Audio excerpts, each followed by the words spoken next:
Welcome to Nintendo Voice Chat. I'm Jose Otero, and this is IGN's Nintendo Show. Coming up on Nintendo Voice Chat, we're going to have a spoiler-free discussion about the Zelda escape room, Defenders of the Triforce.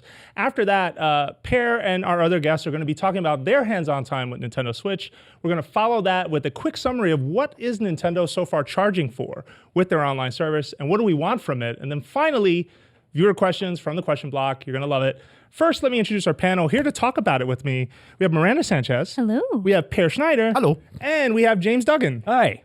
Quickly, James and Miranda, and ladies first, why don't you guys introduce yourselves? Tell folks a little bit about you. Hey, so this is my third time on NBC. I'm usually on for the Pokemon shows, back for some other stuff this time. Oh, yeah. If you don't know what I do here, I host our anime show, so IGN Anime Club. Yay, anime. I talk a lot about anime, and then I also help out on the Wikis team. Wait. I'm James Duggan. I'm an editorial producer here at IGN. I do a lot of PC stuff, a lot of competitive multiplayer stuff. But there was a time when I was a Nintendo fanboy first. I got a Nintendo 64. That was the first console my parents ever bought for me, into a GameCube, and I kind of split in a different direction. But I still own a Wii U. I still check out the occasional Nintendo game, and I am excited for the Switch. Your voice sounds familiar, almost like that announcer from that Splatoon IGN versus Yeah, I don't know Nintendo who that guy battle. was. Or the script he had to read. I'm not sure what the approval process was for Squidded On.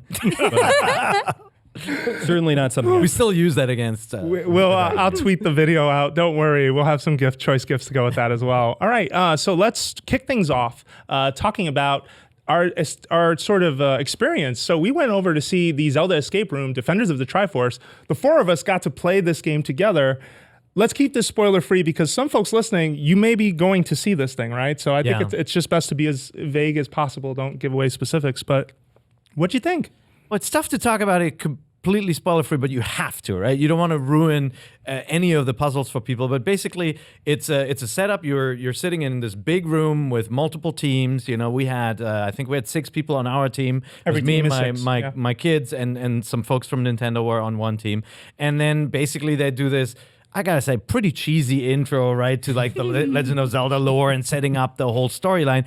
But then the puzzles were so freaking clever, like really, really well thought out stuff without spoiling anything. Right. Sure. I think the first few were really accessible and fun, but then as you keep going, they're still fun, but they get really, really hard to the point where it's just like you have to think so abstractly about what you're given. And that's hard to do because they're not puzzles you typically think about. That's right. So it was a fun challenge for sure. You have Yeah, to I pay was attention to so many things. Yeah. Yeah, well, I was in Miranda's group, and we had a really good time. I thought it's funny because all of us kind of ended up on the same team, but I feel like we've never done a group activity like that together. Yeah. And so the dynamic turned into a lot of like trying to find the best way to work together as a team, and you're not allowed to move around the room. I can say that unless you're with your team. Yeah. Which is another major part of how this thing works. But I was really just taken by how like you have an hour to do it. Like I can say that too. And so like as time got, as we had less and less time, you saw folks just like you could tell that there was like, I don't know what New to side do. of them that you hadn't seen before. They're like Not 5 so much. minutes Like, left. it was still polite, but it was definitely like you can tell like we were all just like, So what are we gonna tense. do? Sure. Yeah. What was nice was there were these men and women dressed up in all black suits with a little Navi, and she would come around and you could basically ask them questions, and a lot like Ocarina of Time, you could basically kind of skip a part that you were stuck on. We definitely would have gotten stuck a couple of times had we not asked them. And they Wow, you cheated. I mean, they That's told what- you to that's do what it. they're did there not for. do baby mode. They're there we for- got almost to the end, almost to the end without baby mode. And he had babies on his Yeah, team because he I had brought his very- kids. Very young children on mine. They were really helpful. They were not as kind about giving answers for our right. team, at least. They were very like, no, you have everything. You can figure it out. We're like, wow. Wow. okay. Hey. Our guy was like, Or she "Hey, even do thought this." about it. Like one time I remember it was just very specifically, you have everything you need. And just walked away. I'm like, well, this is not Navi. Who are you? So without spoiling anything about the puzzles, I think we can talk about the overall kind of narrative of play. Do you think that's okay? Yeah, I think Fair that's game? right, yeah. So it is a parallel to the narrative, I think, of Ocarina of Time, pretty much to a T. You have this cool open world, which is Hyrule, and all the escape rooms I had done to this point are in a very claustrophobic little room. This was in a very large space. You could travel to, see key characters from the Zora, from even to the Goron Temple of and- Time, Yeah, and yeah. it was Kokiri. really cool, and it carried a lot of the puzzle elements from the Zelda franchise into a a real life scenario, and I thought that was really novel. Basically, they had one big room, and then they had a room adjacent to it with almost like these kiosks for all the different worlds, and they're kind of concepts like the time travel from Ocarina of Time that's involved in the storytelling. And when I say it's cheesy, it was charming, right? Yeah. Like it was just really you can tell the people who made it not only know Zelda, they just had a lot of fun with the puzzles. Like the puzzles were so brilliantly close to what you would find in Zelda, but then really leveraged like physical objects in the real world. Yeah, the props were really smart. But it is more like it's like the high school play version of Disneyland, right? Like, I mean, we can say that. Yeah, it was like the MMO version of Ocarina of Time. Right. Like there's a queue to turn in your quest for quest givers, which ultimately led to our team's defeat. We were in the queue to finish the final puzzle. You were in baby and the mode. Time ran out. You lost from the start. We had to use our noggin a few times, and I felt pretty good about it. I think one of the most surprising things for me was how many props we got. Yeah. I didn't expect to be managing that many things. So as we went on, like there's so many important things we got on like early that we had to like use later, or we had to think creatively about. And I think that was probably one of the highlights, just because they used so many things from Zelda lore that if you didn't know Zelda, you'd probably be okay. Yeah, but you'd have a harder time. Yeah, but they do a good job in all of the clues of giving you context. And it really is on you to make sure that you're reading and that you're paying attention to those things. And I don't think you would be there if you weren't into Zelda, but if you weren't, I still felt like you got an understanding of, hey, this is a Kokiri. Hey, this is a Goron. And I thought that inclusiveness was really important. And yeah, I love the props. I thought the props were great. I thought some of the costume stuff was straight out of high school, but it was still well done. No, it was very charming, and like it was meant to make you laugh too, right? Like it's not like they thought everything looked so amazing. They kind of played off that and made it just a really fun experience. It's so clever. I mean, like I just can't imagine how you come up with some of those puzzles. They were just really Some of them were Yeah. really hard. Yeah. That's My favorite part was the weighted boots that you had to jump into the pool to simulate the water temple and walk along without any oxygen. That's not true. It was dangerous, but I thought it really paid off. I like that. That's actually it a was really all good a lot. It was all a lot about using small props and your brain. And at the I can say at the end they do take the time to go over the solutions. It almost feels like a lecture at the end. They show you every solution and explain it. Because the teacher is telling you what you got wrong on the test, and this is some of it can be received a little snarky, but it's all in good humor. I feel like it's really, really well done. We had a great time, and that leads into unless there's anything else to say about totally it. worth doing. If it's in your town, and if you have a big group of friends, I think it's awesome if you can go compete, with 6 people, compete together, and then if you have an even bigger group, compete against each other. That event really comes to life that way, I think. And the Switch was there, so that was a big plus too. Yeah, and that's going to lead into our second topic for this week. So at this event, surprise, Nintendo brought out a Nintendo Switch, and we were just there like, what? Like, really? And so we're leading into the second topic here, but Pear, Miranda, and Duggan got to play. So I've said my piece on how I feel about Nintendo Switch. I want to hear what you guys think. So I already pre-ordered my Switch. As soon as I saw it, was like, Zelda. I'm like, yep, here we go. Finally. Right. Pokemon stuff. You're willing Pokemon into existence, let's be honest. Yeah, so just in my heart, I know there's going to be something. Oh, yeah. Pokemon Stadium 2, please. But this was the first time I actually got to hold the Switch and like play with the Joy-Con, and I was so happy because I was like a little worried because, I already pre-ordered this thing. It's like, I hope I like it. It is perfect. I have smaller hands, so the Joy-Con were just like such a relief because everything fits so well for me. Must be nice. Yeah. I mean, no, for once. You remember the Duke? You know how hard that was for a small girl to hold? I do remember the Duke. Yeah, the Duke. She knows. Like thinking Fend back off to... an attacker with that thing. Oh, no, sure. Right to it. I guess like thinking back to all of Nintendo's controllers for their consoles, I guess my first one was the 64, and then I've had everyone since then, except for the Wii U. And I think this is by far my favorite controller design they had.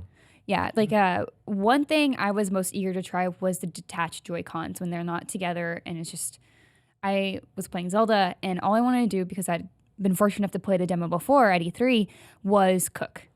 So it's just like a really easy thing to go find the ingredients, just like relax, get my fire going, get like make some gross things. I made a thing that was so gross that it like blurred out the image. Pixelated. Yeah, I love that. it was so good. Isn't that great? But yeah, while I was doing that, I had like the Joy-Con at my side, and I was surprised by how relaxing that was and how it didn't feel unnatural to hold it that way. You played it like that. Yeah, You did I was like full on relaxed because when they were doing the demonstration for the Joy-Con at the Nintendo Switch presentation they had a while back, they jumped on the couch and were sitting all weird with the Joy-Con. It's like, I could totally do that and it'd actually be kind of comfortable. Like, even though I would normally never do that because, of course, you're like serious, Well, you people judge you too. The pose. People judge you if you're not in my house like this. Not in my serious house. enough. Well, I mean, like that's something you're not able to do with other controllers. Yep. Like to an extent, you could kind of do it with the Wii when you had the nunchuck. And yeah. It was still tethered. Yeah, you still could do jump tethered. rope though, which Yeah. was awesome. Yeah. Yeah, but it was still tethered, and so like having that freedom, and because it is just like a simplified controller, and they're small and they fit in your hands so well, or at least my hands. Yep. It just was a different kind of state for me, and And it felt good sliding those them on and off the rail. Yeah, Did I was that work? surprised how the handheld mode was, because I thought it would be a little bit heavier, and it's a lot lighter than I thought it would be. Yeah. So. So I have bigger hands than you, not rock biter hands, of course, but rock biters. Compare. pretty close. And I mean, just they handed me the Pro controller Play Zelda, and they had a headset plugged directly into the TV.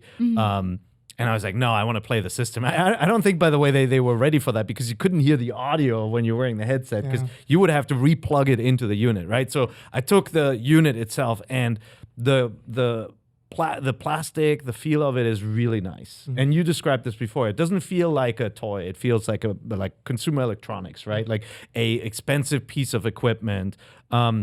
It was lighter than I thought it would be. I thought it would actually be a little bit heavier than, just looking at it, just all the stuff that's in it. But I really liked the way the buttons and the sticks felt and everything. Everything was close together, and it just looks really slick. I mean, you put it next to the Wii U gamepad, and it looks like it's from another decade. Seriously. Yeah. No, Wii U does look like a Fisher-Price console. Like, let's be honest. The shiny with lots true. of fingerprints. Like the closest thing I can think of was the original DSi design. When Nintendo brought out the DSi, it had like this matte finish, right? If I you remember love that. my It was like the black so one. good. That's kind of what it feels like, but it's thinner than that. And I mean, the unit, I can't say enough good things about it. It just feels How did it really look on good. the screen for you? Like just playing Zelda off of 720 6.2 inch. Like Looked really impressive. I mean, I was actually surprised when I was playing it on the TV, my game chugged a bunch. Like I was expecting from playing the Wii U version at E3 to now playing it on Switch. I thought, especially since it was the beginning sequences, everything would be like steady, smooth. But like it was a little choppy. Not like can't play it choppy, but noticeable for someone who plays a lot of games. When I played it on the little screen, I actually didn't see it chugging. So maybe, the jump down to 720 or something happens. It just ran nicer when I saw it on there. And it looks really good. I mean, iPads and iPhones and Android phones are capable of some pretty stunning visuals, but you don't see this style of game done on them. Like the control setup. For a reason. You don't have a controller that can do that, or at least that people are willing to have in their pocket as an additional device. And right? I think people are going to be really impressed when they pick it up. Maybe you can try it out at a retailer, and you look at Zelda running on that small screen. It'll look really nice. Yeah, with the Wii U gamepad, I felt that was really cumbersome to hold, and that's a big reason I didn't get the Wii U. Is like I just didn't like playing with it. But I definitely don't feel that way about the Switch. And the screen is a step up too, right? yeah. If you think of the DS and the Switch screen, the Wii U screens, some have little dots on them. When you turn them sideways, you can see the finish. Yeah, is did you not see that awesome. on this? No, it was fine, no, right? it's different. Because you were the guy when we watched the Fallon video. You were like, "I saw dots on the screen. I saw dots." I was a little worried about the what he sheen. sounded It's not the same kind of glass display that you would get with an iPad, right? Like it's not that level of quality, but maybe that's a conscious choice because you do take it outside, and maybe they didn't want the reflection to be as much of an issue as with the glass. Yep. Yeah, I think the resolution on the Wii U was a noticeable step down when you went into that handheld mode. Yeah.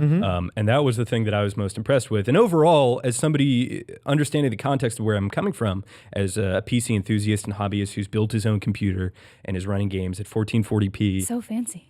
60 FPS or more, maybe 120. We'll see what I can do on the benchmark. Like I'm coming at this with a different pair of eyes, and I've seen things that I cannot unsee. And playing an FPS like Destiny at 30 frames per second is noticeable, especially at the start. But I have to say, when I picked it up on that screen, it was 720, and it's small. Like I think that was the thing that I noticed immediately. I was expecting it to be Wii U gamepad size, but I feel like it was closer in size to, this is an iPhone 6 Plus, a little bit larger than this, but still. With the controllers to the sides. Yes, it's smaller than you think it is going to be, or at least I thought it was going to be. And that is really exciting for playing Skyrim on the go. That's really exciting for maybe watching downloaded movies on the go. I think that $300 price point for me becomes a lot more reasonable in the context of basically a tablet, like kind of a gaming-enabled tablet with this first-party support, because frankly, all that Nintendo has left for me as a gamer who is playing everything else on this machine that he's built expressly for this purpose, that's a lot more expensive than the other stuff out there, is its first-party lineup and the idea of playing Breath of the Wild. But I have not pre-ordered. I'm going to be playing Breath of the Wild on Wii U, albeit somewhat of a lesser experience. Still, I think it's stylized graphics, and I don't think the performance is as noticeable. But to that point, we were playing a game that was extremely stylized, extremely reliant on the expression of vibrant colors, not necessarily incredibly detailed.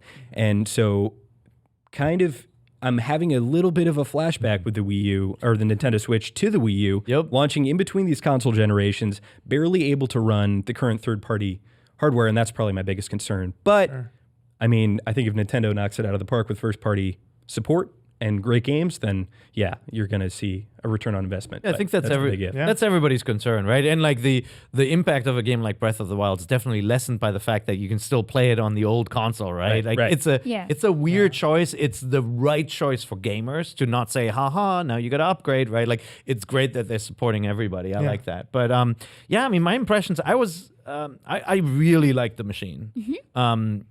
What's noticeable is it has fans and all that, right? Like, you pick it up and it's warm. It's not like a DS. Like, it's definitely has more oomph to it, more computing power than these devices. Like, it's a modern console, like a Wii U Plus, that's shrunk down to be very, very thin, very, very portable, still can play really beautiful games, as, evidenced by Breath of the Wild, but it's working for it. You can feel it when it's in your hands. It's got the vents on it. It's an interesting take on less is more, because I felt like when we saw Wii U in its first form at that E3 where they first showed it, you definitely noticed that it was flat, and it wasn't until they revised that Wii U controller, the gamepad, that they added all these handholds, and they were thinking, oh, this will make it more comfortable.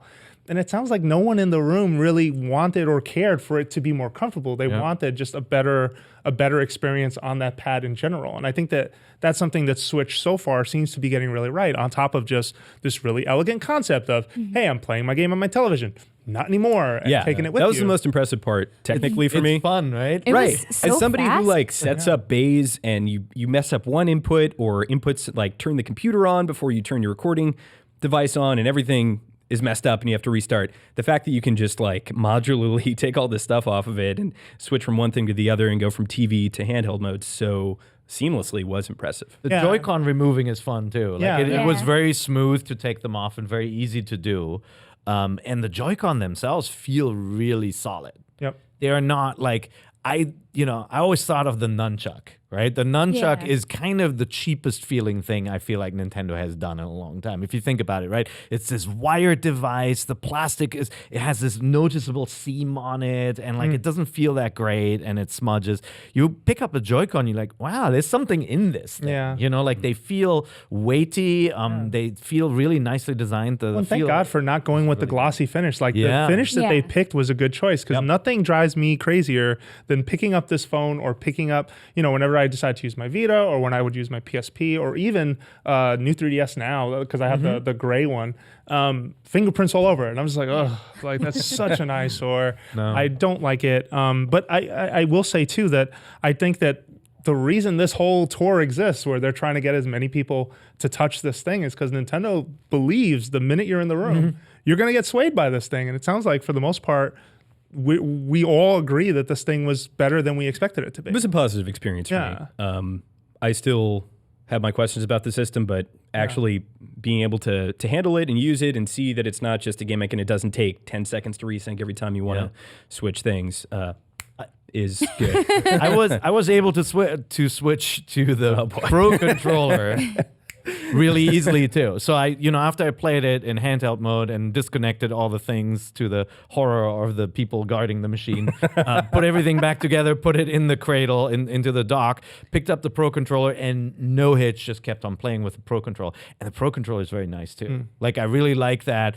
it reminds me of the smoky quartz N64, like the see-through. Yeah, you can almost see through the center. It looks nice. It looks Feels very nice. un-Nintendo. I would wish for a little more color. As you know, I like it when Nintendo has the more colorful buttons on their devices, like the new 3DS, the small one, for example. Yeah, or the GameCube controller. But it felt really good. The token example of Nintendo color on a system. Yeah. No, it was. I like the Pro controller too. Everybody has those same questions as you, James. So it's like, will the software be there? What will the games look like when you don't get like the Wind Waker equivalent of a game, something that's very stylized, right? Those are all the things that we have to see in action still. Sure. I just want to play Zelda in my bed. That's it. That's all I want to do. That's great. That's the idea of like being able to go anywhere in your house with this thing. But that dream was kind of alive on the Wii U. For me, it's getting on a train, playing Skyrim, a game that was, I know it's been 6 years since Skyrim or something, but still the idea of playing that very graphically intensive game, which now is not a graphically intensive game relative to other things, but mobily is really exciting. I think it'll look good on a handheld. Oh, it's going to look incredibly good. I mean, it is an on a small upgraded version display. from Skyrim. It looks better than the original release, and I think once you have that on a small screen, again, like how many games on your iPad or your iPhone can you think of that have this kind of scope of a world like a Skyrim or Breath of the Wild would, right? Yeah. There's some really pretty games on iOS devices especially, but nothing of that kind of magnitude, I think. Yeah, no, totally. All right, so then let's move on and talk a little bit about this next topic, which we're going to basically round up and sort of discuss what we know of Nintendo's online services so far. Now, this is a hot button issue these days because right from the get-go, Nintendo said we are going to be charging for the service in the fall. It's going to launch at some point, and in the summer, we're going to continue to sort of improve it. But in the fall, this will be a paid service. And so we want to kind of start to piece together, what are you paying for? And a quote came out this week to help us figure out how much it's going to cost. So right now, what we know about Nintendo Switch Online, I'm just going to summarize real quick, and then we'll jump in, because we need to talk about what do you guys want from this? Like so far, is what you're hearing what you want? So free presumably when the online launches. They have not said they have not made it clear if that's launch day or if that's in April when Mario Kart shows up. Right. I'm more inclined to believe the multiplayer online stuff will be with Mario Kart, but the online eShop will be day one. Right. Yeah. Well, of course you need eShop. Yeah. But as for multiplayer, there aren't many multiplayer games on the Switch yet that really make Bomberman you want to is get the big it. one. Yeah, like I don't care about playing online with Mario Kart. I may or may not get Splatoon, just depending on how other releases for this year go on other consoles. Sacrilege. So, I mean... Yeah, Mario Kart's a great online game. Like, I actually really enjoy it. But I can hear your point. And especially when you're launching with, Zelda, like, there isn't a launch game that screams online yet. Right. Although Bomberman being potentially an exception. That's very much that's a single screen multiplayer game, though, right? Like it is really the ultimate party game. Yep. Right. It's like a lot of these things I'd rather play co-op anyway at home. Yep. So I don't really need that. And I guess that's also a big reason for them to have it free for so long, because it's like, hey, we're not going to ask you to pay for this if we don't actually have the support for it. It's the upsell, and it's sort of try before you buy, and then we'll talk to you. So there's no Miiverse. We know that. Like, Nintendo's made it clear that online community is getting shuttered. We know that some portions of this service will be paid. And so service subscribers, what you're paying for is online gameplay. You're paying for an online lobby and voice chat app, which we're going to talk about in a second. So many questions. A monthly game download and exclusive deals. That's part of what you're paying for. And Nintendo president Tatsumi Kimishima told the Nikkei that it's going to have an annual fee of, and this is in Japanese yen, but this is 2,000 yen to 3,000 yen, which is roughly, at least by today's exchange rate, that puts it between 1,760 a month and 2,640, or if the yen bounces back, between 20 and 30 bucks a year. Yeah, I think that's the more likely target. Like the yen is not, they're not going to use the yen as guidance for the US price, but that's significantly cheaper than PS Plus and Xbox Live. Yep. But it's we don't know enough about their weird support system. Like, what do you get in addition to online?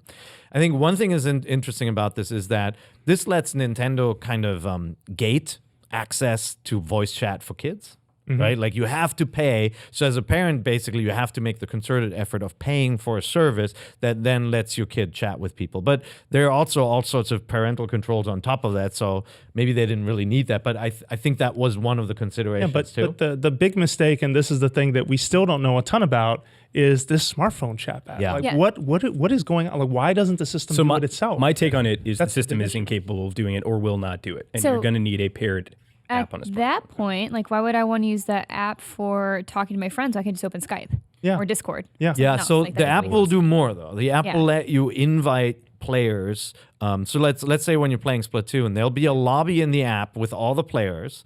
And then when you jump into the game, you will only hear the people on your team. And there may be some other limitations where Yeah, it but has to even be your friend. introducing the smartphone chat app without making it clear, so then what happens to game audio? Am I wearing 2 pairs of headphones? And then when You need my a splitter. Oh, that's a good point. Yeah, and then when the spec sheet for the system comes out, it says that the microphone port supports a headset. And it's like, okay, well, this to me, from the beginning, the minute they said smartphone chat app, I said, they're worried about battery life. The minute this thing is going 100%. online and you're doing VoIP, you're doing voiceover during a game, you are putting some strain on that thing. And the other it's thing not is- a 3-hour, 2-hour battery life anymore. It's probably a lot less. The other thing is RAM. I mean, you look no further than, a generation back where the PlayStation 3 could not do cross-game chat, right? And there were limitations with that because of the overall RAM of the system. Like, you need memory in order to run an application on top of everything you already do. And I think when Nintendo just kind of stacked up all the things that you could load on top of, running already these games on the go on this small device, that was probably something they wanted to save and cut out. And so they had the brilliant idea of going with an external app, which is going to protect you don't need to run anything at the same time. You don't have to tax the battery, like you said. And then also it limits chat to a certain audience, right? Like a little kid can't accidentally stray into chat. Sure. It's not an awesome solution. Like, I'm not defending it. I'm telling you why why they go in that route, but it's definitely a workaround. Yeah. Right? Yeah, it feels like it. The one nice thing, though, is that if for some reason your chat messes up, you don't have to open another menu on your game. You can just glance at your phone and see what happened. Yeah. Like, as that's opposed right. to obscuring your vision or pausing somewhere in a corner and trying to do that. Like, you can still kind of be in it. Like, of course, you're going to have to divert your attention a little bit, but I think it's just a very nice little thing. Yeah, you have a second screen. So- You can mute somebody really easily too Yeah. without having to do anything. Yeah. So I have a lot of questions about the chat app, as I'm sure we all do. But I have more questions in the context of this lobby system. Yep. When they say lobbies, I think of Xbox lobbies, I think of PlayStation lobbies, I think of lobbies in matchmaking PC games where I'm inviting you to then come to a group with me, and then we're queuing together into matchmaking, which is still not something that is prevalent in a lot of Nintendo games or any that I can think of. Splatoon had it for one, and it worked really Mario- well. I Mario thought Kart Mario has a Kart had it, playful but one, it's yeah. not something that they're known for. It's not something that sure. I agree with you that they have sort of Perfected. advertised and perfected. Even with Splatoon, there were times where, remember when it came out, and we'd be sitting in lobbies going, when is this game going to start? It got a lot better, and even Mario it Kart, did. you can be paired up with players who are not in the same range. And in Splatoon's case, sorry, just to help you out here, they did start with something smaller and then build on it and go, okay, well, now you can invite a friend and then you guys will go out. And clearly, if you're listening this time around, that can't be a thing. Like, you got to launch with everything that you can when Splatoon comes out in the summer. Otherwise, I think folks will have patience for you to build, but they won't have much. Well, especially when no, you're definitely not. charging a subscription fee. I Yeah, think, for- once you for get closer to just this kind of fall. thing. Yeah. So then it becomes serious, right? Like, I mean, Xbox Live was the first paid subscription online service for consoles, and it guaranteed uptime and performance, and it was really good, right? If you guys remember back in the days where this was not a commonplace thing, you paid for Xbox Live, but there was a reason for it. Yeah. Before you got free games and all that kind of Yeah. stuff. Right. And Nintendo's service was not that good, but you're like, you know what? It was free, so nobody would ever complain about it. And that right? was it. You Yeah, had more I on would it. rather have the latter. I would rather be paying and getting good service than not have the option of having good multiplayer service. But specifically with this chat app, it's got to be smarter than, I mean, you mentioned this earlier, but like TeamSpeak, Skype, Google Hangout, Mumble, Ventrilo, Curse Voice. All There's there's so there's many. Mumble? 20. Yeah, Yeah. there's so many. Discord. Discord, right. Discord, So it has to be smarter than that. I want, if I'm paying pretty much expressly for that and one other bullet point plus these free games, I want it to be able to juggle a party that I'm playing with, like my friends, like you guys here, and then maybe we go into a Splatoon server or a Mario Kart 8 server, and it to transition, if it's in my preferences, to a match chat instead of just a party chat. Yeah. I want it to know what game I'm playing and who I'm playing with and connect me with those people. I don't just want like a ported VoIP app to Yeah, I also want, independent of what game I'm playing, just to be able to talk to anyone. That's something that I got used to big time with PlayStation 4 and with Destiny. I feel like we would start, all of my Destiny friends, my raiding friends, we'd start in different games. Everyone would get on and have some conversations, and we'd end up playing a game together, whether it's a raid or what have you. Yeah. But I definitely like the idea that if you're on my friends list, I can talk to you about anything because you're my friend. Like I don't have to, like, this is only Splatoon and Mario Kart has its own room. If that's what you're walking into this with, I don't think that's going to go well for folks, even if you are charging less than your competitors. Right, and I do also hope that this means that Nintendo is taking a serious step towards developing a more versatile library of multiplayer games, because right now we have like the few staples like with Mario Kart and like Mario Parties and Splatoon and Smash Brothers. Like, but I want more than that. Like, if we're gonna pay for a service, like, get us something cool. Like, do a new like Pokemon game that's just on the Switch. Like, why not? Yeah, look, I mean, Nintendo definitely has a strategy that now spans 3 platforms, right? You've got your Switch, you've got your 3DS, and then there's mobile. Yeah, but you're not gonna charge people for your 3DS online. Sorry. No, but they are not yet, right? You think that's gonna happen? There are. I just don't know if 3DS online gaming is a thing. Pokemon kids would probably disagree based on how many Wonder Trades are happening right now. No, that's fair. That's fair. But it's a different type of online play, right? From a Splatoon match or Smash Brothers or something. Yeah. And then there's mobile, and they are working on connecting the different experiences. I mean, if you boot up Fire Emblem Heroes, the first thing it asks you is what your Nintendo account is, right? Like, and you log in, and I think that is the end game, is that you have this centralized identity that is on your phone, the device that every person who plays games has, right? Really, except for the youngest kids. Even kids have phones now. And then you have your identity there, and it connects to everything else. And I think that's the end game for them. Yeah, but then the mistake going into all this, and this is probably the last downer I'll offer, is when you talk about this thing, you should have made it clear from the start and had more details. Announcing it that way, I think, became a huge negative for that presentation. Became a huge question mark for folks that you still haven't answered. And it's, what are we, a month away from launch? By the time you're listening to this, it will be a month away from the Switch coming out. And this stuff hasn't really been talked about in context yet. It sounds like an afterthought. Yeah. But they have talked about the fact that they will be switching to team audio and all that kind of stuff. Can't use that verb anymore. Right? But I mean, they've hinted at a couple of things. Maybe they know everything. Maybe they don't know everything yet, and it is an afterthought. And maybe it is an elegant solution. And I do leave room for the doubt for them. I do. I've learned that, you know what, you can have your preconceived notions, but walk in and see what they do, and then walk out and say, "Wow, it was bad," or "Hey, it was great." Do you have time for one more question? Yeah, please, go.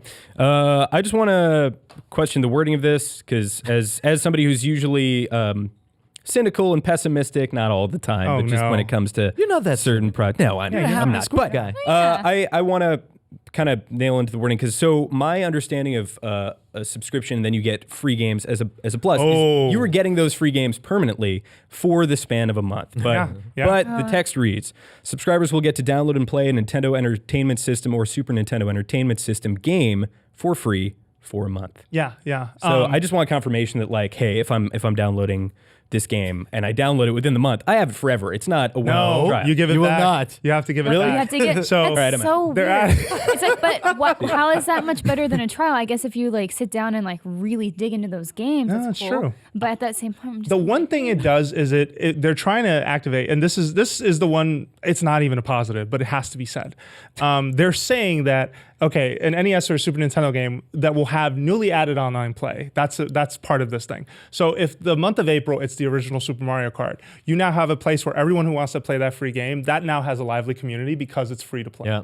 But the idea that you then give it back is just something that, like, it just feels like it was taken from like the worst meeting, or the guy in the room who shouldn't have raised his hand and no one said anything against it. It wasn't me. But what it actually is, though, Jose, is another return to the past. What Nintendo had with the Super NES was the BS Satellaview, which was a system that was connected to your satellite.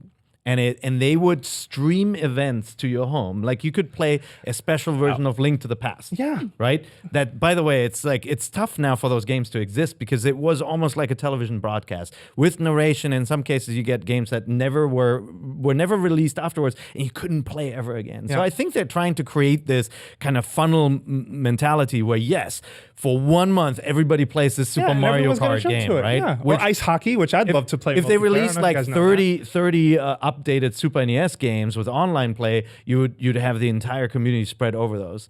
It is weird. It is tough to swallow that. Then you give it back. I totally agree with you, but I get what they're going at. Like Nintendo history, but you can't live in a bubble in 2017. Right. It's the context. This is a time when we're getting good free games for free for a service you're not paying for, like Origin. Or you can go on Humble Bundle and buy some fantastic titles for $1 and get like 5 of them. So I think pick your battles. Yeah, it feels like they're trying to get out of that bubble, but they just really can't. Like they're like against the wall and kind of trying. They're like almost over the line, but they don't really know how to get across. They've made some strides. I mean, I feel like the online experience on phones has been good. I've had a good time with them. I know folks complain, well, why are friends codes of things? I'm like, you know what's the secret best way to add a friend in Mario Run? Tie it to Facebook. And you can. That's the thing, is not everyone wants to tie it. Like that was my big thing with Mitoma. Is like my twin sister didn't have social media at the time. That's right. And then we couldn't. She's like the one person I wanted to play with. That's right. And we couldn't until they finally implemented those different changes. Totally. But there were options. There was like you can text and they can like grab an invite that way. You had Facebook as one way. You had your Nintendo. Well, I guess the Nintendo Network IDs never really pulled in your friends from other games. Yeah. So that didn't work out. Do you think Nintendo is just scared that if they make it sound like you can keep it forever, that you then say, oh, what about my next system? What about like, well, I mean, it's such a weird decision. I really feel like the decision is this is a month. This is a good amount of time that they're getting this classic game that they are going to play, and then they're going to like, and then when they're done playing it, they're going to pay another $3 to $5 to unlock it permanently. And at that point, it just seems penny pinching. Then maybe the flip side, is that okay, you try it for a month, but because you're a subscriber, you're getting it at a cheaper rate versus someone who didn't. So you'll probably get it at a decent discount, and if you like kind of consider that it's still lame, I'd agree. I agree. Like, it's lame. I agree. I also want to consider like how much you're paying for the service too. Like it is probably going to be, I mean, just from the estimates, like $20 to $30 a month, which is half a year. Anything, per year. Excuse me, a year. Which is half what you could get for Xbox Live or PSN. But it's also, let's be honest, right? The Switch is not going to have Overwatch. Right. Sure. Call of Duty, Battlefield 1, like these big multiplayer communities around these highly played games, right? Yeah. It's not going to have They'll that, definitely presumably. build their own with Smash and with Splatoon and with Mario Kart, but the big third-party stuff is probably not going to live here. But yeah, so you may get a game from Nintendo every 4 or 5 months or something, but there's a much more vibrant community of online play on those other platforms, and so like the $50 to $60 price point is a little easier to swallow, and then you get 2 games for free every month, and some of them are pretty good, sometimes they're lame. Right? It is. Agree. We need to know more about this plan. It is. I don't like it. The clock is ticking. But to me, it sounds like they're going back to the BS Satellaview thing. BS is funny, right? Yeah. Is it? Broadcast satellite. But like that BS. System of like something being this limited event that you partake in, and so it becomes this excitement factor. They played with that in Splatoon too. Yeah. Remember? Like and I'm all for their online experiences on Wii U. I thought were getting there. And I thought that, okay, you didn't have voice chat, that's fine, but I had a great time with Splatoon. I had my great time with Smash Brothers. I had a great time with Mario Kart. And I felt like even Mario Maker, even though there's some serious lessons still to get learned there, but there were strides getting made. And, I want to see these guys succeed as we all do. And so, you guys got to clear this up because, again, the clock is ticking on this, I feel. And the announcement raised all sorts of questions and none of them positive. And right? no answers since. It was all worry. And like we speak and these weird little things are still fresh in our minds. And, I remember that. This show is called Nintendo Voice Chat for a reason. Yeah. We want to talk. Topical. So let's move on to the quick mentions. These are the things that we don't have a ton of time to spend on because we do want to get to your questions on the question block. So I'm going to run down. If you got something to throw in on this, please throw in. If you don't, feel free to move on. So here's our first one. Nintendo President Tatsumi Kimishima, or as we affectionately call him, Kimishima-ya, shimmy-ya. ODB said, on NBC. That's Very right. interesting. Said at an investor presentation that the Switch, when they revealed the Switch, he said, quote, we announced that there will be 80 titles in development for more than 50 software publishers. But now that number has climbed to over 100 titles from more than 70 publishers. Please look forward to more announcements about the software lineup in the future. It's a good, interesting quote. Them putting out there, we're getting more games, we're working on this.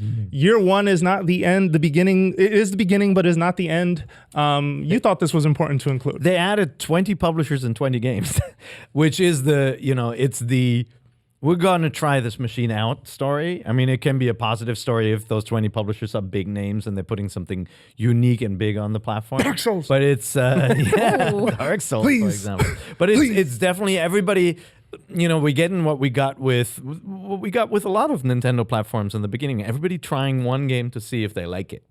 And, if the system sells really well they're coming next back. month, then they're going to like it, right? Yeah. Sure. I just remember Stardew Valley is going to be on there, and we got really excited. That's right. Oh, yeah. So Stardew Valley is a great example of a game that I would play more if it was portable. Oh, right. And that's Well, I have to imagine that a lot of those are independent developers. That's part of that story for and sure. that's fantastic Yeah. because I think that really plays to the strengths of the console, especially in a handheld context. Yeah. All right, next one. Nintendo canceled Project Giant Robot for Wii U. This is one of the gamepad games that the company showed in E3 2014. I feel that was the year that they were this was the rescue the gamepad E3 of Nintendo history. And yeah, this thing's gone.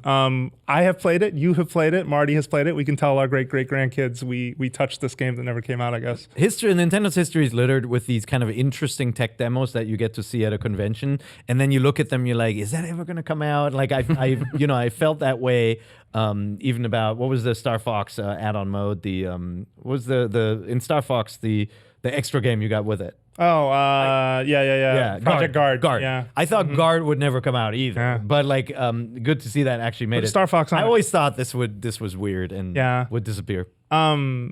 Yeah, I mean, I don't know. Wait, we barely knew you, Project Giant Robot. All right, so next, Nintendo released a Super Bowl ad this week and an extended cut version. We have a Rewind Theater coming up on IGN where we tried to find all the Easter eggs and all the fun stuff. You should definitely check that out.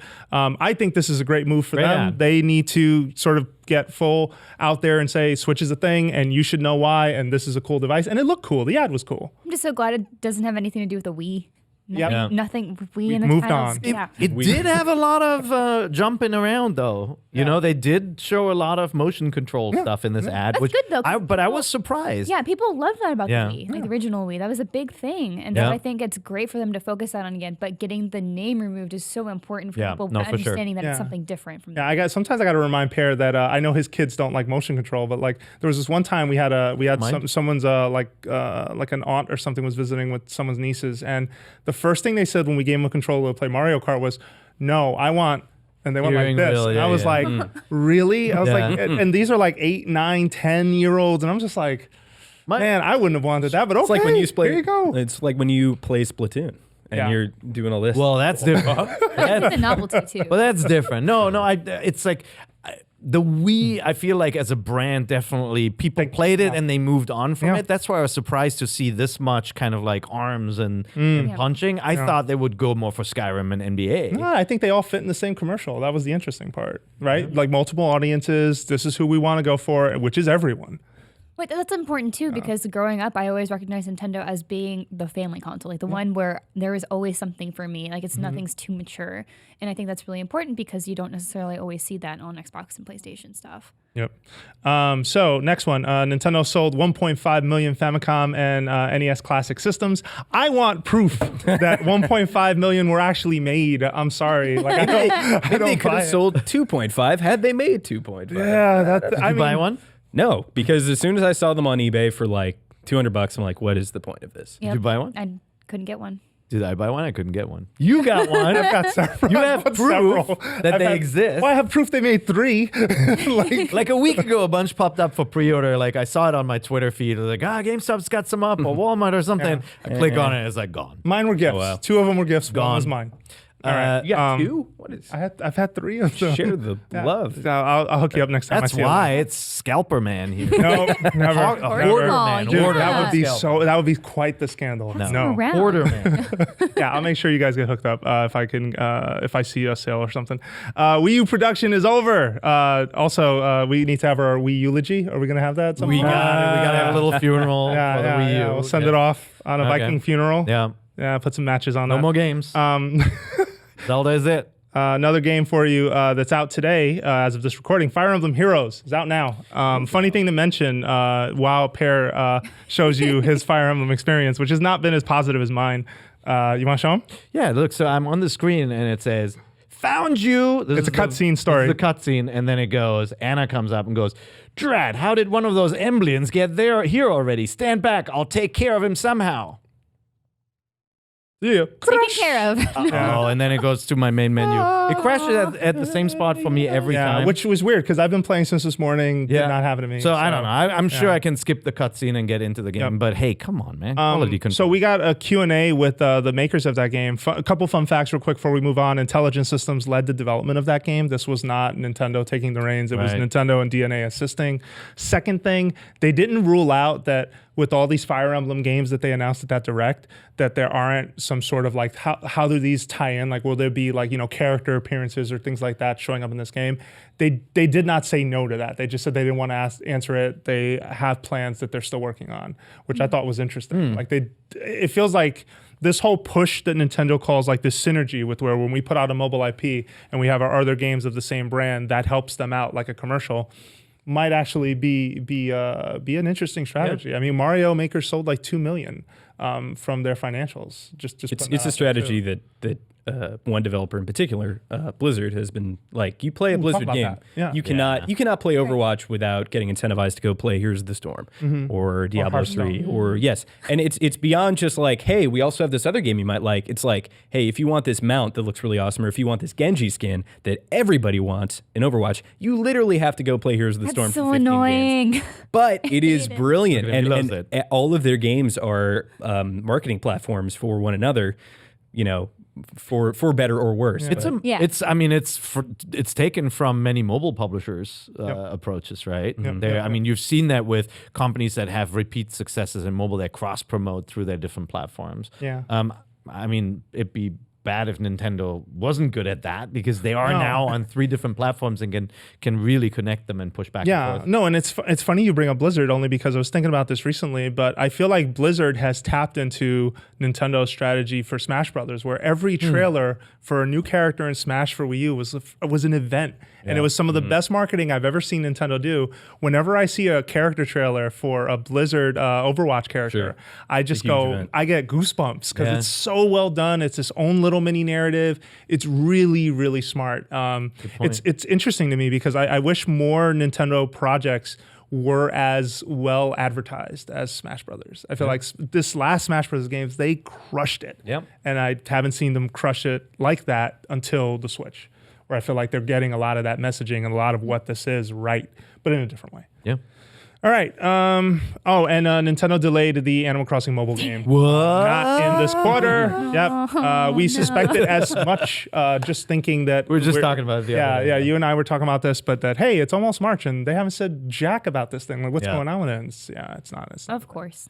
Delayed, and probably going through a lot of changes. All right, so it is time for the question block.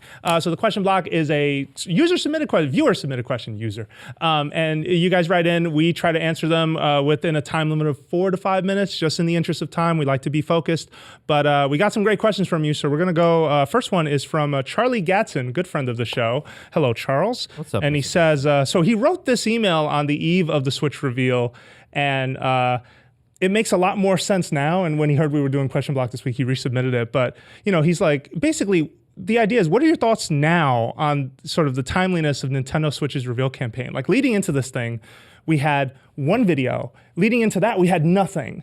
And so rewind 4 months ago, we didn't have a trailer of anything that came with it, software teases, hardware form factor, detachable controls, we had nothing. Fans and media alike were up in arms about the silence around it. What is going on? Why are they doing it this way? If they're launching it in March? Fast forward to today, no one is talking about their failure to communicate these past few months outside of the online stuff. I would say, well, well, we just had a segment on that. The opposite has happened. There's actually a jovial, positive vibe regarding the Switch all around the industry. Did Nintendo reinvent how to reveal a console, and we forgot how to praise them for it? Is his question. I think it's brilliant. I think that, who's talking about the Scorpio right now? And that got announced before. And I think that there's a cadence both with, we were talking about Blizzard and character reveals. They really only reveal something if it's going to be playable next week. And that's able to generate this massive amount of interest in it and then execute on it in the same time frame instead of it becoming this like dissonant thought that you're no longer paying attention to. And as somebody who was marginally invested or interested in the Switch, like it has worked. I've become asking more questions and really more into it. And for me, I think it was a big win for them. Yeah, they've been very cautious too. I mean, like if you remember, when Microsoft updates their OS and their home screen and stuff, they're like walkthrough videos and all that. Nintendo hasn't even touched that kind of stuff, right? That's the thing about the UI. They're like, wait till you get it. When you get your Switch, you'll power it up and you're like, oh, it can do this. It's an interesting strategy. I think they paced it really well. I think they took steps and they had a very, very clear goal with every step on what to tell the audience out there, and they stuck to it. Now, that has led to some issues like the casual slipping that you have to pay for an online plan, but not really knowing what that means, and only getting this kind of looming negative of having to give back the game you got for free, right? I think that's such a big deterrent, though, because they waited so long to show this off. They're like, oh, hey, cool, we're going to show you almost everything, but some really important parts we're not going to say anything about. Yeah. And it's like this close to it. It's like, well, why didn't you say anything? I would say their presentation was far from perfect, though they did do a good job. Definitely waiting to announce something closer to its launch date is the best idea, and I wish more people would do that. Like, same with Fallout. Like, we had it at E3, and they're like, oh, it's out this year. Yeah. It's the greatest. Especially in the age of early access, where you see a game built over the course of 2 years and no update is really exciting. When it's all there and it's all new, it carries this gravity with it that some games and some release cadences just don't. Yeah, I thought, especially with the Joy-Con, they did a really nice job. Where we've known what these things look like, we've picked them apart. You've seen all these videos on YouTube and from IGN as well, like kind of walking through, going like, oh, there are 2 buttons here that you can't see, explaining it to those who care. But then, in the latest presentation, they take them off, they slide on the straps, they show what's in it, they do the ice cube demo, like they do all this kind of silly stuff that it was a magic show. It was awesome. But I think it would have been lost if it had been announced at last year's E3 or something. Yeah. You wouldn't even think about it anymore, right? But now it becomes, it's still special, and you kind of, it's fresh in your mind. You want to try it. You want to know what it feels like. Yeah, no, we definitely talked on this show before that you don't need 9+ months to sell hardware. Like it ain't a baby. It doesn't need a long time to bake or to cook. You just have to get the right information out there. That was a terrible thing to say, but seriously, I think it ain't a baby. Nintendo Switch. Nintendo Switch. And then you cradle like this. No, seriously, I think that that initial video in in October was smart, and we were talking about the timing for that thing, and it showed you just enough to just say this was a portable and a console. Yep. And then you saw in January they went all in and they talked about a lot of things. They mishandled a few of those things, total agreement, and they still have time to go where they can make more of that information available. Like I think that Switch walkthrough UI video is probably a week away from happening. You think so? There's no way they're going to wait till launch for you to see what that UI screen looks like. It's so simple though. Maybe they just don't want to. I think someone right now is just working on all the graphics for that as we speak, going, I just need to get this out. You can turn on Wi-Fi by clicking this. By pressing this button. We call that sharing the joy. It's like a little strange they haven't mentioned anything about apps like Netflix. Well, yeah, and they're not ready with them. Yeah, they're not ready. Yeah, no, they're that coming. seems to be the story. Yeah, it's weird that was a part of the presentation, just saying like, hey, later. Yeah, well, you run the risk too of what happened, unfortunately, with Microsoft and Xbox One, where they focused on the entertainment That doesn't side. have to be a focus; it just has to be a mention. But definitely it absolutely needs to be. Yeah. Because it is like a standard. And let's not confuse. All I'm trying to say is that it is within quantities and within limits. And I feel like that was an example where those guys took that message too far and hammered it home so much that first time where everyone walked out of the room and said, why am I buying this? Like, I don't understand. And that was an unfortunate thing because Xbox One turned out all right. Yeah. Well, let's see. It only does everything marketing was appropriate at one point to introduce people to the concept that you could have one set-top box and you didn't need all these other devices. But it's so commonplace that it actually can become a detriment, right? Like, and gamers go, enough already. I know I can get Netflix. Man, my TV has Netflix. Stop it, right? And so I think they said in the very beginning, we're not going to focus on this, right? Like, we are going to focus on the fact that this is an awesome handheld gaming device that also functions as a console and a tablet, and has buttons, right? Like, the moment you hold this thing, you see how different it is from an iPad, right? It's not a tablet. It has real sticks. Yeah. No, and for gamers, those sticks and those buttons are very important. And no play buttons or pause buttons for video playback. So next question comes from David, who says, here's a thought on Switch. Seeing as you can remove the Joy-Cons from the left and right of what is essentially a tablet, do you think Nintendo will release, after a couple of years, an updated model of just that tablet, a more powerful one, an upgraded version? And seeing as you have the dock and controllers, there's no excess on that price. He considers it sort of the iPhone, iPad model of the iterating on hardware. The new Nintendo 3DS and 3DS model? Yeah. I would be curious because I don't really know in-depth hardware technology. So I would wonder if it would be able to even dock the same way. Like, if it's trying to run a different kind of tablet, if that dock would be compatible, or if it had the capabilities to run without overheating, if they did upgrade it enough. Yeah. So I kind of feel like if they did that, it would be like... Could make that happen. I Yeah. think. I think Maybe they're very something common else. ports, right? I think they went with standards. Yeah, I think they went with USB-C for that reason, because it Yeah. is sort of the fastest sort of port today for streaming video, for getting power through there. That's why, like, if you look at like a Google Pixel, that phone is fantastic for using USB-C and using fast charging at that on top of everything else it does. But Nintendo does have a history of, especially with their handheld devices, of iterating on them and of, making them a little faster. But I think with this, they may need to push a little more than they normally would.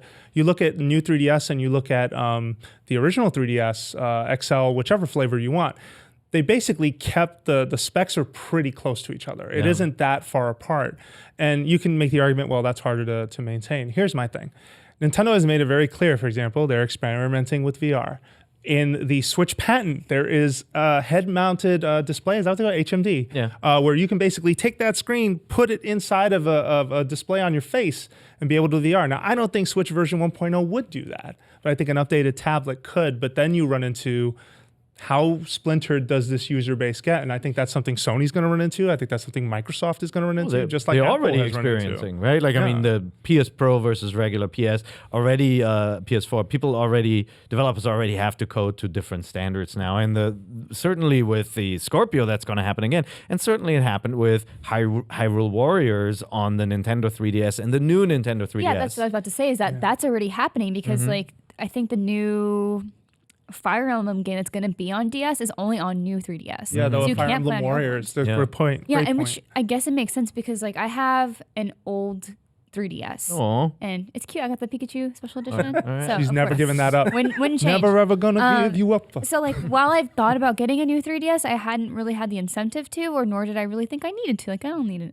and updated there version. are very few games that use it. So. Right. But then I was playing Pokemon, and whenever you play certain battles, like, it starts chugging a little bit. And so like, maybe that new 3DS is just that much better. And I guess they're kind of pushing towards that way anyway, if they're going to just start releasing certain games Also, only on the new 3DS. I think it's guaranteed. well, I think it's guaranteed I- that they're thinking of an upgrade system. Yeah. Sure. And if VR fits in, the Joy-Con already feel like the right controller for VR. Right, That'd and be it just great. makes sense in the modular nature of the console anyway. So, I mean, it would have to be engineered with that in mind from the get-go in terms of the dock. But, I mean, theoretically, if you have good motion controllers, if you have a good Pro controller, and if you have a dock that works with multiple tablets, why wouldn't you want, you may be like wincing at this right now, the idea of having to buy this new tablet 2 or 3 years down the line, or maybe even 4 years down the line. But would you rather buy a whole new console with a bunch of different peripherals, have to rebuy controllers, have to rebuy Joy-Con, or use the ones that you already have and just, hey, here's this old tablet, which, by the way, still totally works as a mobile gaming thing, and maybe I can get 2 more Joy-Con and have that be a dedicated mobile device, and then get this new tablet that is more powerful. But Yeah, see, I like think the there Switch are- 4K too, right? Yeah, See, I that- would totally prefer that. Like, if that's they just the- change yo, that sorry. out. No, Yeah, yeah. if they just change that out that's your upgrade system, that's awesome. See, I don't think 4K will ever be part of it. And I've seen some folks like on the internet make the argument that, well, you could make a 4K dock. I think that at some point you have to pick what you're upgrading when you're the company making these things. And I do think at one point you run the risk of splintering that user base a little too far. I do think that for VR to work, you're going to need stronger internals. I think so. But I think the minute you start approaching 4K, how much is that small screen going to really be doing 4K? Like, then you have to upgrade that screen significantly. Then you have to do a lot more. I feel like there's more cost involved in that kind of thing. Yeah. So I don't think again, they'll it's go near Apple's it. model, right? Like the Apple iPads have different screen resolutions, and that's how just the clarity of the image was a big factor for How much some those people cost? upgrading. But they're very expensive, right? No, Yeah. Hey, look, in 2 years, GM money. In 2 years, you can release a Switch that is way more powerful than the current Switch for $300. That's a fact, right? Yeah. That's how it And works. it Like goes- a PS3 was once $600, right? It goes as far back to the N64 too. Remember that little like hood that you popped open and put that? What was that? I don't even remember. I was The too young. RAM The little cartridge. red. Oh, yeah. Like so.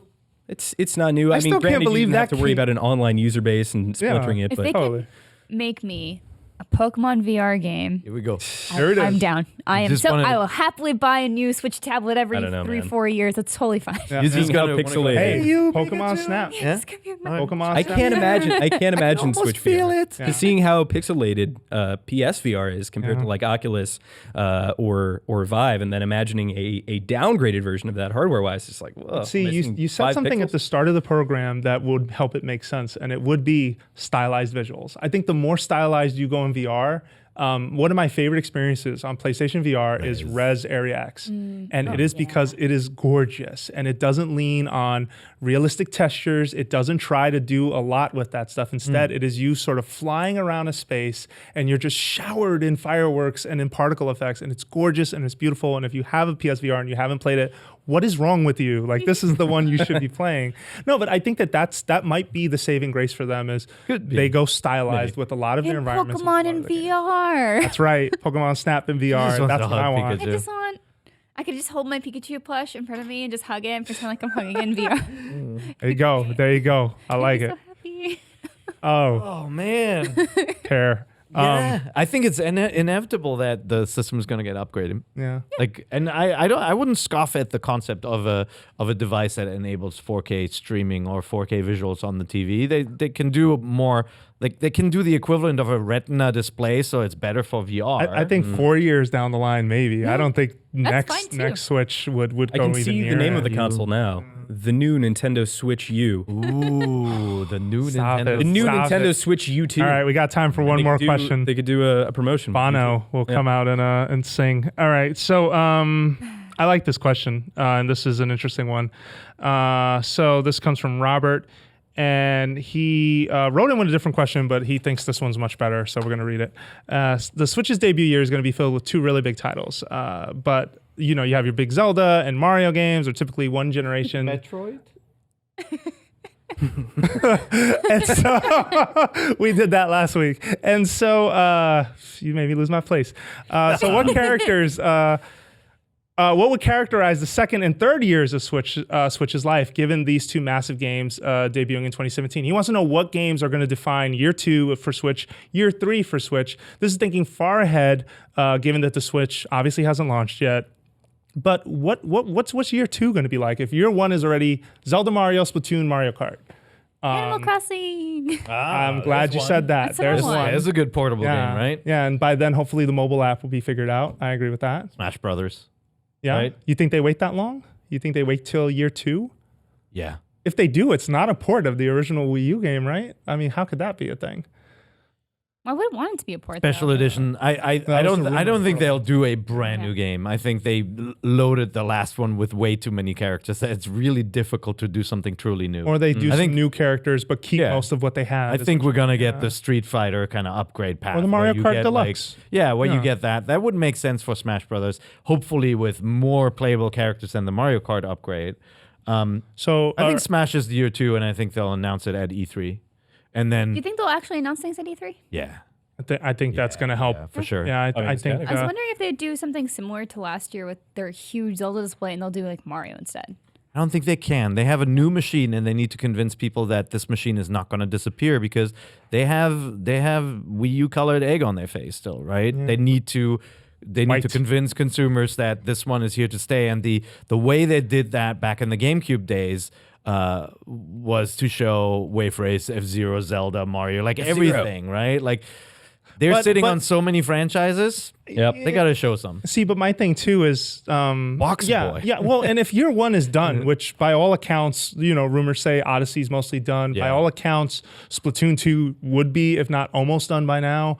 That they're already ahead of the curve on software development and on getting things out on time. So if that's really the story behind the scenes here, you've got to tell that story, but I don't think you tell it at E3. I think you do tell certain things at E3 along the way, but we're forgetting. Every time we bring up E3, we forget Nintendo loves to announce things whenever they feel like it, which is that's why I don't think they're going to do that much at E3, just because they want the spotlight to themselves. Yeah, I think they need the spotlight, though, at E3, and they do need to announce things, but I do think that a lot of year two comes in September, gets announced in August. I think a few things get said at that presentation. I think the bigger part of the story that you and I talk about is third-party support. And what are the bigger games, the exclusive games, we're doing a game with Ubisoft and this is what it is game. Yeah. Look, I mean, the retro game has to be announced this E3. It's got to happen. And Detective Pikachu. I mean, it's been too long. And so Retro's games got to be there. And I do think that they need to do more franchise care. They've now taken care of Mario and, Mario Kart with the upgrade and Splatoon with the sequel. There are some core Nintendo franchises missing that add much more breadth to the field, right? I mean, go play Smash Brothers and just count the number of characters that you haven't seen in a new game in a while. So, I mean, we could see Body Harvest 2 from Rockstar North. You guys remember Body Harvest for the N64?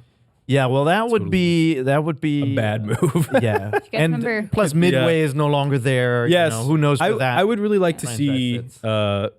I mean, at some point, I don't know if EA is just rolling this into Battlefront, but I always enjoyed Rogue Squadron, and I really do think that the Nintendo audience and the Disney Star Wars audience have a really large portion of the Venn diagram shared. And I do think you could create a Star Wars game that wasn't necessarily like third-party created specifically for the Switch, but was able to run on the Switch and maybe wasn't blowing your mind in terms of the realism, in terms of Battlefront. But the question is, would Star Wars fans prefer Battlefront? Something that looked like Battlefront, I know I would, but maybe there's room for this other, maybe a little bit more lighthearted game. I think you brought up a good point, and just that Star Wars is a big brand they need too. Like there's some brands you can't miss. We've talked about that on the show. This holiday, Star Wars is the biggest film that anyone's going to be talking about, right? Like that's already set in stone. I don't think there's a single film that will touch it. You have to have a Star Wars game this They month. might think that Lego Star Wars is enough, which of course they're always going to get. But look, I mean, the X Factor 5 guys, I'm sure, would be happy to oblige with a collection with upgraded visuals of the original games. They might actually have one lying around. Yeah, it Never might came actually out. be sitting around somewhere. I wonder. But, like somebody's got to put the rights approval stamps down, and, who knows if that will happen. The LucasArts story certainly is complex and fragmented. Yep. All right. That is it. We have answered all the questions. Thank you so much for emailing us and letting us know what you think. Of course, if you have a question you want to email us at mvc@ign.com. We're always interested in not just hearing your feedback, but in your questions, which we can read right here on the show. So thank you for watching Nintendo Voice Chat. We're a weekly show on IGN. And thank you, Miranda. Thank you, Pear. Thank you, James Duggan. Twitter handles, please. At Havoc Rose, and it's Havoc with a K. What? Yeah. Say that again? Havoc Rose with Havoc with a K. Havoc Rose, that's right. Yeah, you follow her. Pear IGN, super easy to spell. Mine is not super easy to spell. Thuggin Duggan. You can just Google image. How old were you? I got when you verified came with that, and now I can't change it. But Really? THUGGN. You guys all fail the marketing game. I know. Well, I it's guess bad. mine's It's bad. No, mine was IGN. made when I was like 13. Okay. And I just never changed any of my handle stuff. Got it. I just, All good. just streamlined. So I like it. were you It's cool. thuggin' Duggan on the block? Was that how this happened? Yeah, high school. Okay. Apparently. I don't know. It's the only thing my last name rhymed with, apparently, which is totally not true. What's Havoc Rose based on? Not on the X-Men character or anything, right? Nope. No. Just Gamer came test? up with it. General? There you go. Yeah. Like, just, Nice. what's like your name roses. based on? My own. I am Jose_Otero on Twitter. Thank you so much for watching. Thank you so much for listening. And we'll be back next week with more Nintendo Voice Chat. Bye-bye.